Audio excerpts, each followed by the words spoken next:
피디님, 예, 뭐라고 써있죠?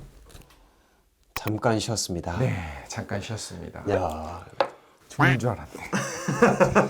쉽게 그렇게 죽지 않습니다. 이게 몇 분으로 나갈지 모르겠는데 몇 분 하셨죠? 저 한 20분 정도 20시간 아니었어요? 이제 너무 오래 찍어가지고 팬심이 확실히 무서운 것 같아요. 쌍욕 먹고 있습니다. 1991년 뉴스룸 시작합니다. 시작이죠. 1991년의 두 번째 뉴스. 우리가 91년의 분위기를 대충 알아봤고 세계가 종전 분위기였다. 그냥 막 대탕트의 분위기였다. 시위도 많이 일어났다. 그리고 문화도 폭발했다. 뭐 이런 91년의 분위기를 좀 얘기했었는데 또 91년의 가장 중요한 뉴스 뭐 갖고 오셨습니까? 일단은 제가 준비한 소식은 혹시 들어보셨는지 모르겠는데 들어봤어요. 뭘요? 나도. 마이클 잭슨? 아웅산 수지라는 이름 들어보셨나요? 아시는 분은 아실 거라고 생각을 하고 얼굴을 이제 저희가 자료화면으로 띄우겠지만 이분이 어떤 분인지 사실을 잘 몰라요. 근데 91년도 10월에 어떤 일이 있었냐면 이 아웅산 수지가 노벨 평화상을 수여를 받습니다. 수지 여사. 예, 그래서 제가 일단 들고 온 뉴스는 10월에 있었던 아웅산 수지 노벨 평화상 이걸로 수요로 시작을 해가지고 아웅산 수지와 관련된 다른 엄청난 사건이 있어요. 최근 사건인데. 최근 사건이요? 맞습니다. 그래서 이 사건으로 옮겨가는 쪽으로 제가 한번 준비를 한번 해봤습니다. 91년을 하란 말이에요. 전 2009년까지 했었죠. 자, 시작할게요. 참고로 노벨 평화상 이야기를 좀 하자면 우리나라 같은 경우도 고 김대중 전 대통령이 받았었죠. 아웅산 수지보다 먼저 받은 노벨 평화상 선배들이 있을 거 아니에요. 과거의 노벨 평화상의 가치가 얼마나 대단했는가를 보려면 아웅산 수지 이전에 누가 받았는지를 보면 알 수 있겠죠. 그렇죠. 1990년도에 고르바초프 소련 서기장. 냉전 시대가 조금 종식이 되면서 그 공로로 이제 인정을 받아서 90년도에 받고 그 전년도인 89년도에 14대 달라이라마가 받습니다. 보시면 알겠지만 어마무시한 무게의 상이잖아요. 이제 지난 2017년 아웅산 수지의 노벨 평화상 수상을 철회하라는 거센 목소리가 있었어요. 뭔가 했구나 이분이. 그러니까 이게 무슨 일일까? 왜 이제 와서 갑자기 철회냐? 이런 목소리가 왜 있냐? 한번 알아볼게요. 일단은 배경을 좀 보시면 아웅산 수지가 누구냐? 미얀마 사람이에요. 미얀마의 국부이자 민족 영웅인 아웅산 장군이 있었어요. 네네. 이 아웅산 장군의 딸이에요. 우리나라로 치면은 또 뭐 어떤 분이 좀 생각나기도 하죠. 원래 비교 많이 했었어요. 그렇죠, 실제로. 맞아요. 1945년 6월 19일에 미얀마의 수도 양곤에서 출생을 합니다. 그리고 나서 쭉 시간이 좀 많이 지나서 1988년 8월 8일에 벌어진 8888 항쟁을 통해서 민주화 운동에 뛰어들었어요. 그러고 나서 이후에 우리가 알고 있는 미얀마 민주화의 얼굴이 되는 거예요. 근데 이게 좀 썰을 보자면 좀 긴데 많이 건너뛰었잖아요. 양곤에서 태어났다라고 한 다음에 1988년까지 뛰었단 말이에요. 그럼 그 이전에는 어떤 삶을 살았냐? 영국 옥스퍼드대를 일단 나옵니다. 옥스퍼드대, 런던대 이렇게 나오는데 거기에서 남편을 만나가지고 자녀 둘을 두고 43살까지 평범한 가정주부의 삶을 살아요. 근데 영국에서 계속 있었기 때문에 갑자기 왜 미얀마 민주화의 얼굴이 되냐 이렇게 얘기할 수 있잖아요. 1988년도에 잠깐 미얀마에 들어오는 일이 있었어요. 이 수지라고 할게요 그냥. 네, 수지 여사. 네. 수지가 들어온 이유가 어머니 병간호 때문에 들어와요. 마침 미얀마의 나라 자체가 지금 이거 뭐라고 할까 막장인 거예요. 그렇지. 그 당시에 왜 미얀마가 막장이었냐면 킬링필드 그거 아닌가? 그건 캄보디아예요. 죄송합니다. 근데 비슷한 일이 있었어요. 그러니까 뭐지? 8888 항쟁이 우리나라에 있어서는 5.18이나 6월 항쟁과 같은 상징성을 가지고 있어요. 네. 87년도에 유엔에서 미얀마를 세계 최빈국으로 지정을 해요. 그랬어요. 네. 그럼 뭐 지정을 해 근데. 그러니까 네가 제일 못 살아. 이제부터 너는 최고기야. 네 얼굴이 제일 커. 약간 이런 느낌. 이때 또 26년 동안 군부 독재가 이어지고 있던 시기였거든요. 근데 이 군부 독재의 가장 상위층에 내윈 장군이 있었는데 이 정부에서 어떤 얘기를 하냐면 통용 지폐를 회수할게 라는 이야기를 합니다. 이게 무슨 말일까요? 통용되고 있는 화폐를 지폐를 회수한다. 회수한다고? 돈 내놔. 돈 내놔예요. 국가가 돈이 없는 거야. 누가 회수한다고 했다고요? 정부가. 화폐 개혁하는 건가? 여기에도 여러 가지 이야기가 있는데 그런 상황에서 아웅산 수지가 미얀마에 나타난 거예요. 충격이다. 영국에 살다가 옥스퍼드 다니다 왔네. 그러니까 아빠가 아웅산이야. 그 중국의 수호신이 누구죠? 관우. 아웅산이 거기에 비견됩니다. 미얀마의 시작이에요. 우리나라의 김구랑 비슷합니다. 그러니까 미얀마가 독립을 합니다. 미얀마도 참 우리랑 비슷해요. 서름의 역사 그리고 민족 사적으로 굉장히 많은 그 안에 소수민족끼리 싸움을 많이 하고 그렇게 되는데 일본이 점령했던 시기가 있고 영국이 점령했던 시기가 있습니다. 거의 영국의 지배하에 있었다고 봐도 무방해요. 근데 이제 독립을 하거든요. 독립을 하기 전에 아웅산이 수뇌부였을 테니까 당연히 아웅산을 대통령으로 해가지고 이제 올리려는 그런 수순을 밟아가고 있었는데 독립되기 6개월 전에 죽어요. 암살을 당합니다. 장군이 예, 맞습니다. 또 다른 이제 군부 세력 중에 한 명이었던 내윈이 그렇게 정권을 잡는 거예요. 그렇게 군부 독재가 시작이 되는 거고. 레윈이 죽이나요? 내윈이 죽인다는 그런 건 아니고요. 예, 되게 이게 사람은 어려운데 다르니까 우리가 아까 김구 선생님이랑 비슷한 위치에 있다라고 하고 딱 느껴보니까 어떤 건지 살짝 알 것 같은 느낌. 누가 죽이고 이런 건 떠나서 맞습니다. 소수민족이 많다 보면 민족들을 이끌어야 되고 하나로 뭉쳐야 되잖아요. 중국 역사가 나름대로 잘 공교하게 갈 수 있었던 건 하나로 좀 뭉쳤던 어떤 그런 순간순간들이 있잖아요. 미얀마는 거기에 실패를 한 거예요. 미얀마가 망가지기 시작한 거야. 갑작스럽게 그의 딸이 나타난 거예요. 우리 앞에. 그러니까 이거 엄청난 상징적인 사건이잖아요. 그리고 이제 아웅산 수지도 그거를 받아들여요. 그래서 8888 항쟁에 얼굴이 되고 총과 칼을 이제 막 들이미는데 그 앞에서 이렇게 시위를 같이 동참을 하는 거예요. 정리를 하자면 예. 아웅산 장군이 예. 사실 민족 지도자가 될 분위기였는데 네. 그 전에 돌아가시고 네. 다른 동료분인데 사실은 군부 독재가 시작이 됐고 맞습니다. 그런데 아웅산 장군의 따님이 나타나서 그 군부 독재를 종식시키고자 했다라는 거죠. 맞습니다. 조금 느낌은 다르네요. 그 아버지가 만약에 그럴 수도 있겠다. 그녀의 딸 역시도 군부잖아. 그치. 그런 거잖아요.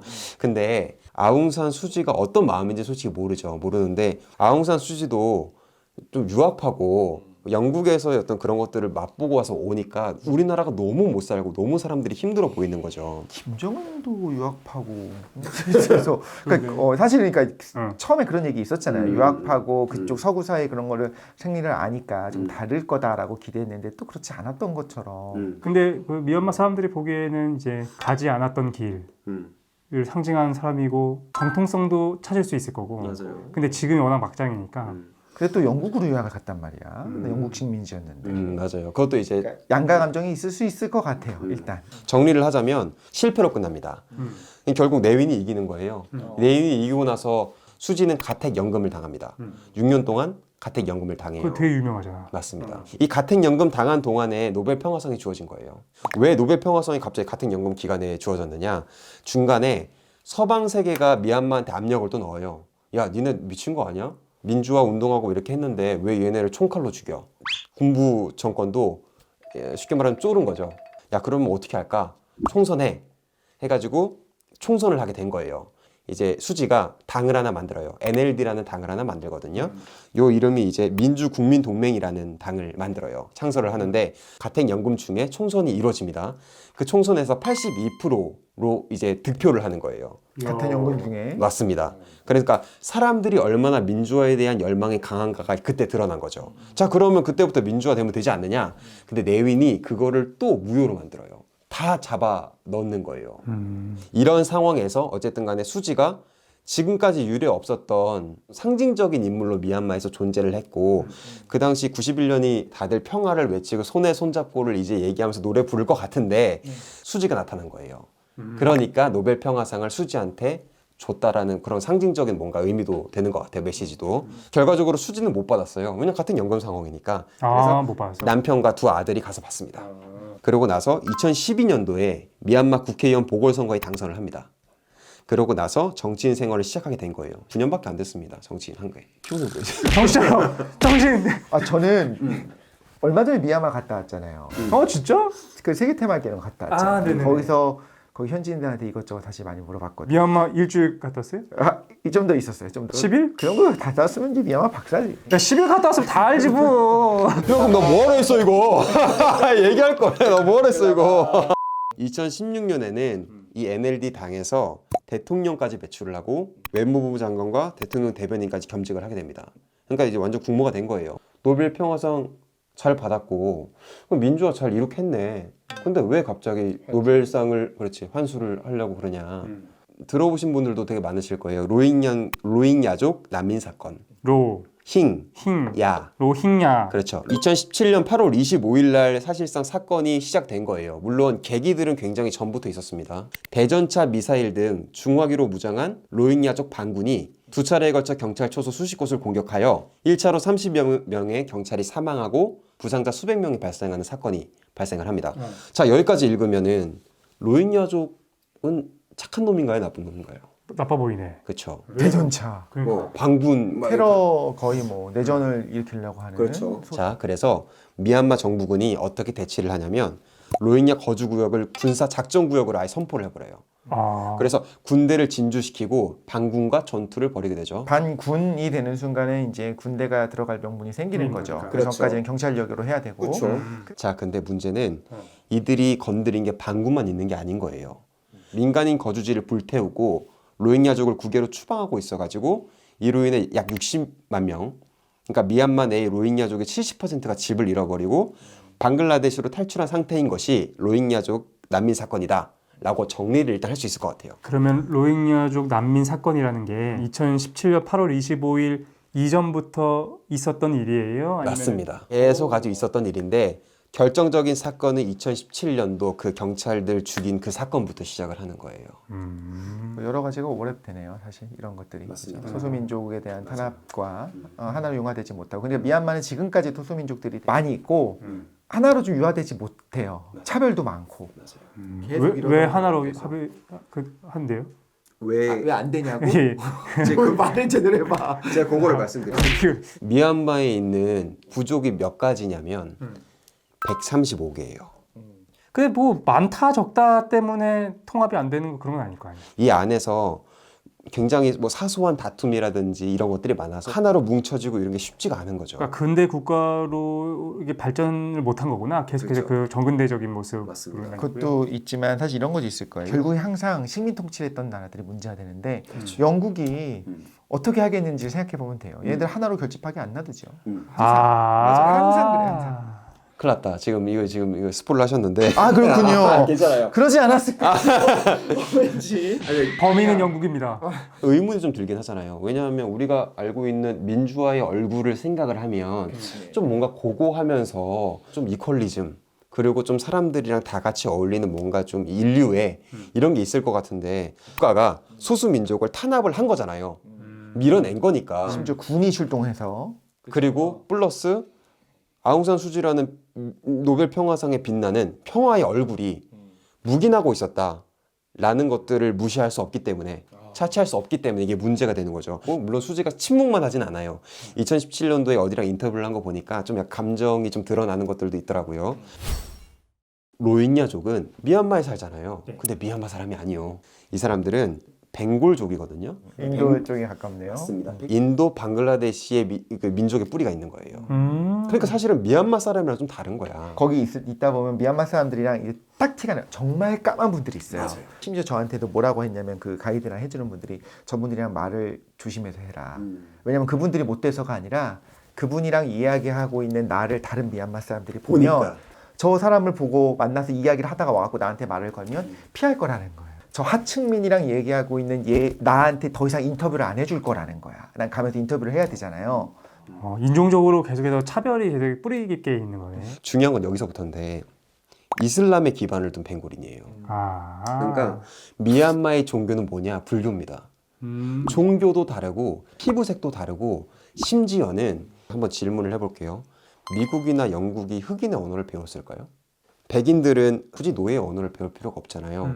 로힝야족은 그래서 미얀마의 언어를 배우지 않아요. 자기들이 높다고 생각하는 거예요. 맞습니다.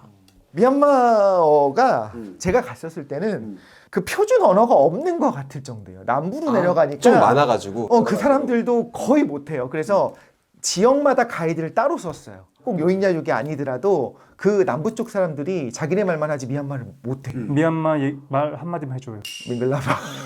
인사 안녕하세요. 밍글라바. 그럼 방글라데시 사람인데 그럼 어떻게 뿌리가 내리게 된 거냐?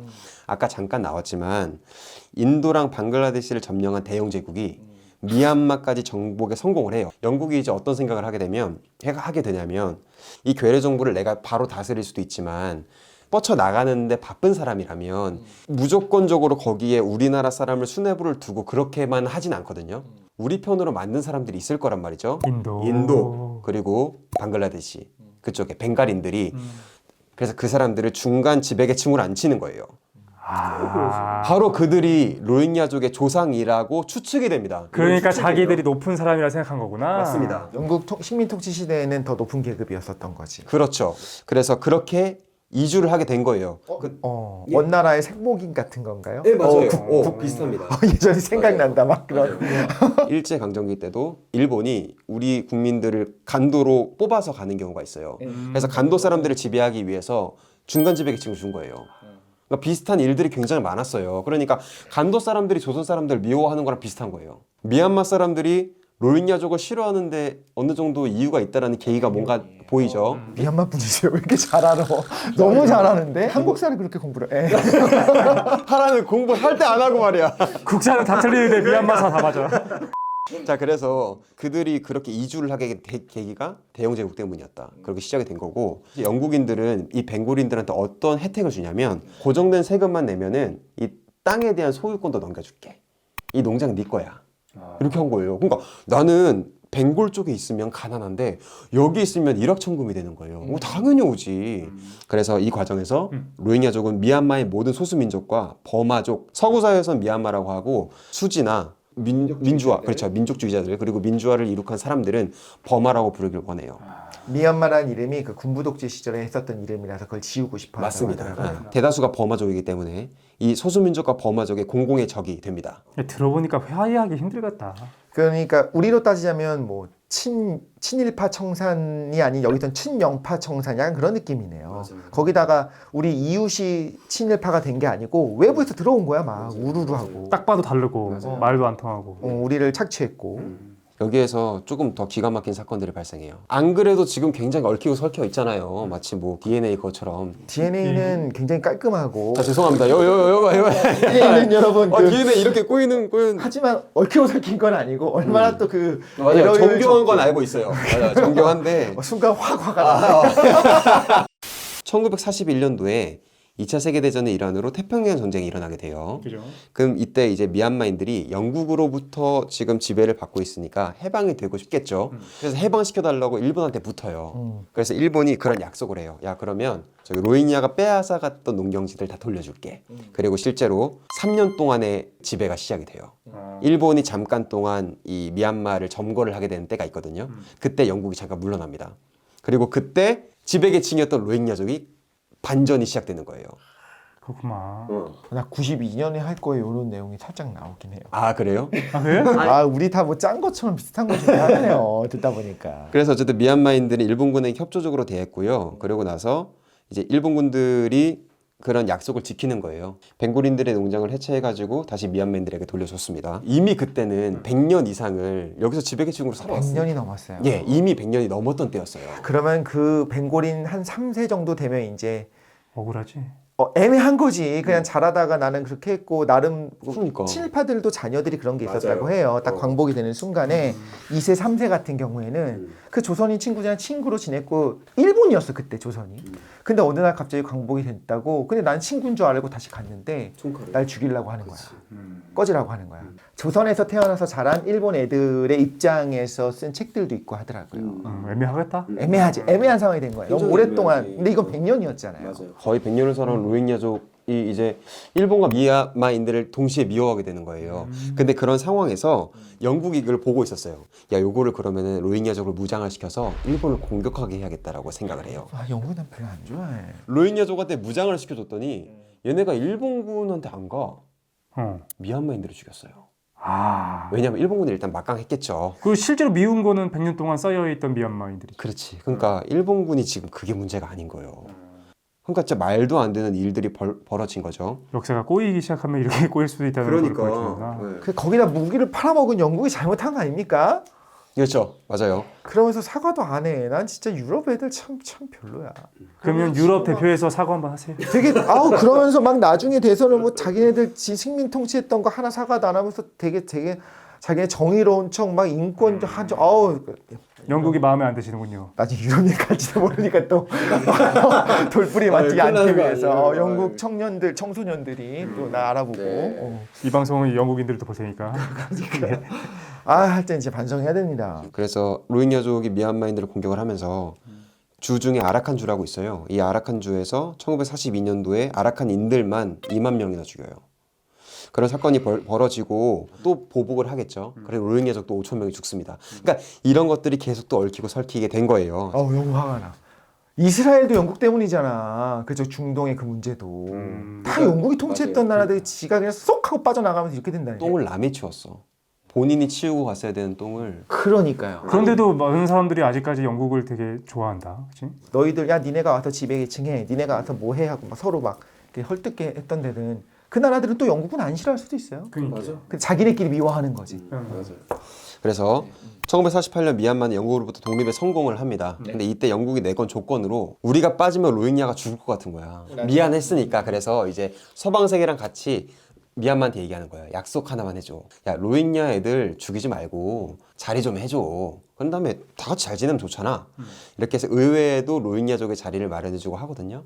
그러고 나서 영국이 빠져요. 그러니까 청소하고선 뭔가 빠지는 느낌이 좀 나름 하려고 노력은 했네요. 그렇죠. 적어도. 결국 그러니까 나를 도와준 입장을 좀 이렇게 좀 뭔가를 한 건 있죠. 그리고 여기 뭐 무고한 일반 분종 민간인들이 있는 거고 지금 이 상황에서는 근데 지네가 설뜯어갖고 둘이서 엄청 싸웠어. 그냥 나갈 때 야 사이좋게 지내. 악수해. 야 이랑 똑같잖아요.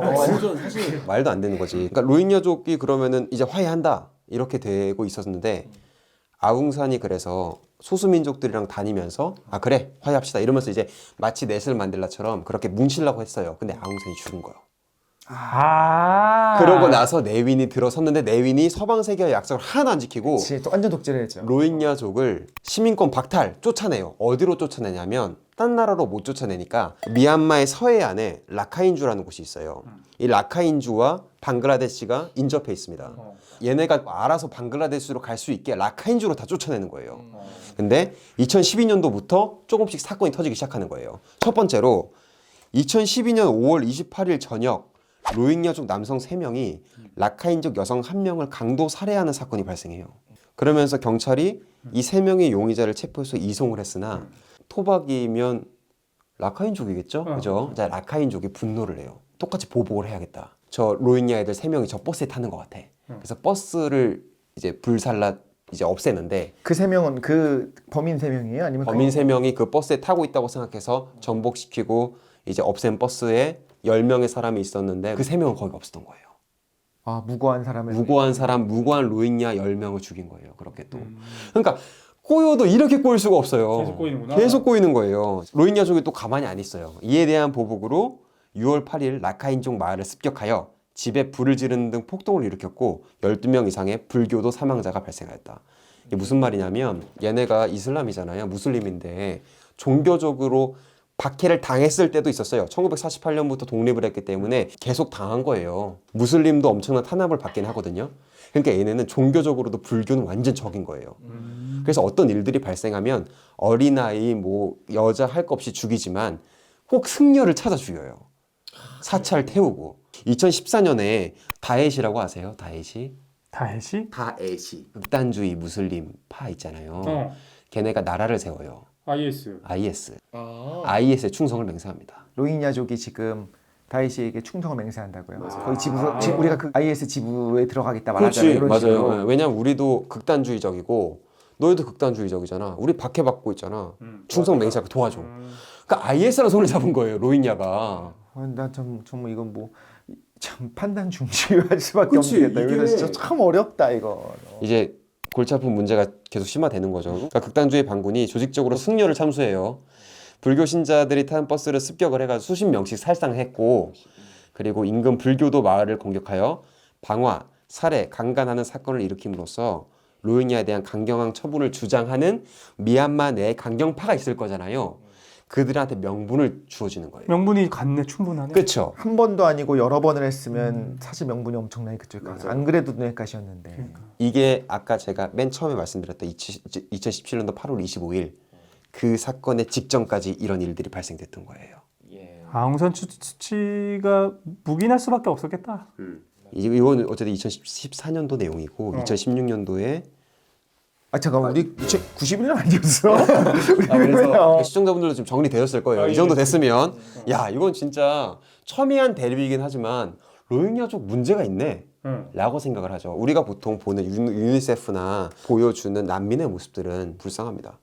그렇지. 항상 어린 아이들을 중점적으로 이미지화 시키기도 하지만 오랫동안 살던 고향에서 쫓겨난 것도 그렇고 사실 로힝야족이 다 문제라고 할 수는 없어요. 로힝야족이 220만 명이에요. 엄청 많네. 야 너무 많은데? 요거는 전 세계적으로 봤을 때 220만 명이라는 거고 지금 쫓겨난 사람들은 60만 명이거든요. 60만 명도 적지 않잖아요. 그렇지, 크지. 근데 중요한데 IS에 가입을 하겠다고 한 것이 뭐 국민 투표를 한 게 아니잖아요. 아니에요. 그래서 날뛰는 저기 이제 그러네, 무장해갖고 하자고 소수네. 하는 또 극단주의자들이 우리 이런 나라야 하고 그 사람들이 테러를 일으키는 거죠. 너무 마음 아픈 거예요, 진짜. 그러니까 이게 꼬여도 이렇게 꼬일 수가 없어.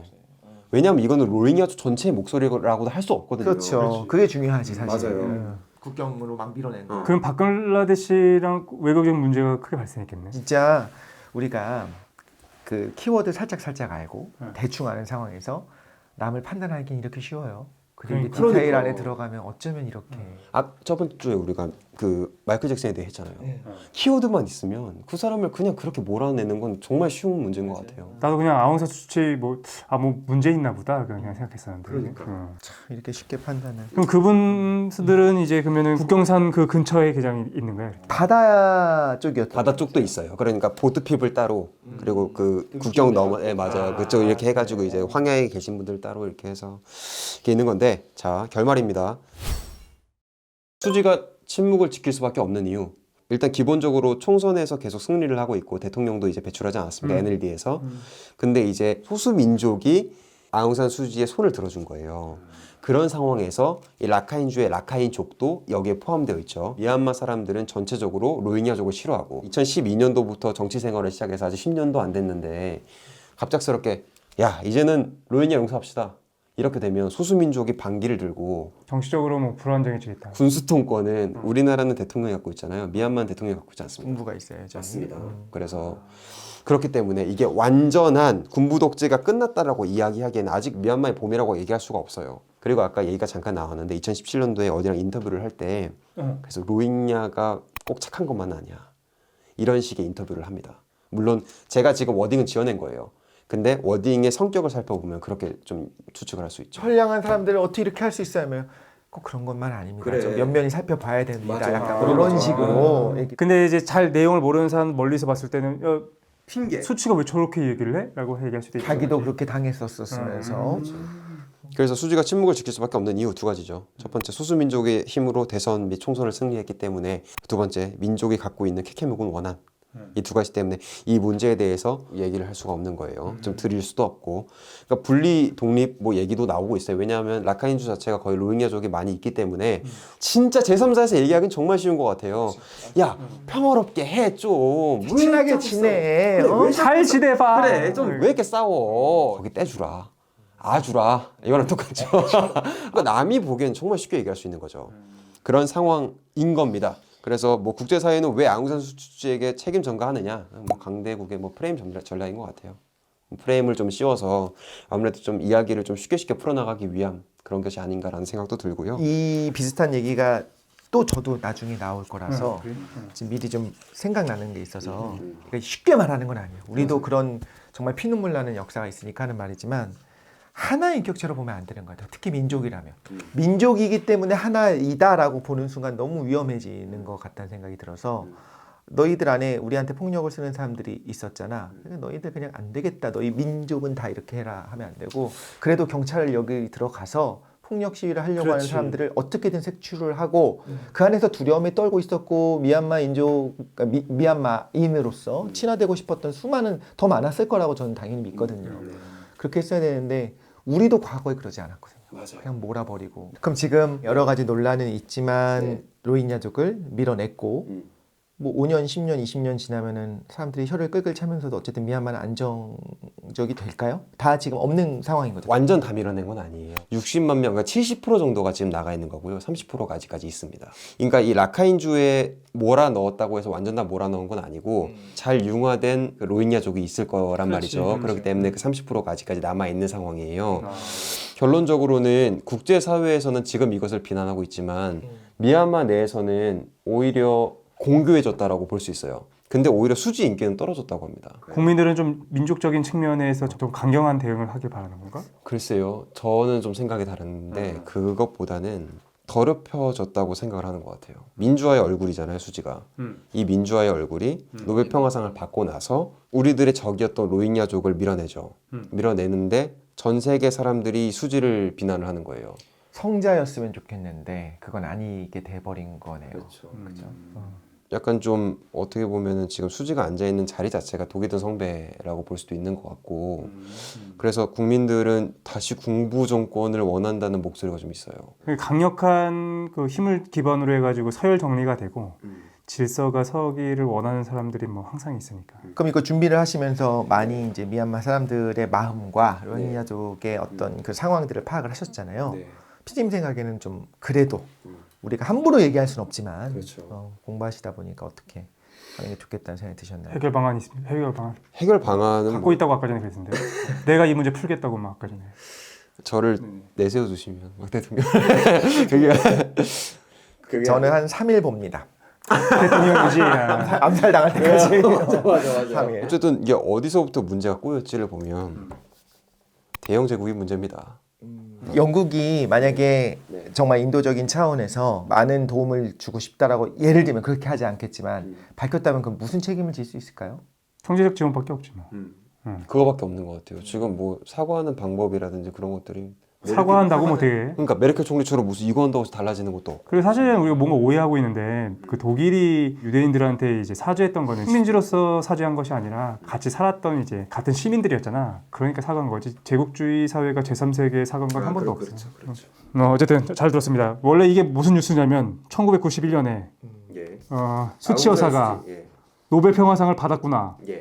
그 얘기로 시작해가지고 그렇죠. 사실 이때 91년도에는 이게 어떤 의미를 갖는지 우리가 이제 수치 여사에 대한 그 기대감이 컸으니까 이때는 그러면 나중에 결국엔 권력을 잡을 수 있겠다조차도 우리가 몰랐었던 시기네요. 그냥 일종의 아이콘 같은 거고 세계적인 압박이었던 거죠. 군부 독재한테 너 우리 지켜보고 있으니까 예를 들면 수지 여사를 뭐 신상에 해를 입히거나 하면 가만 안 둘 거야라고 하는 어떤 압박의 카드로서 쓴 것도 있었을 거고.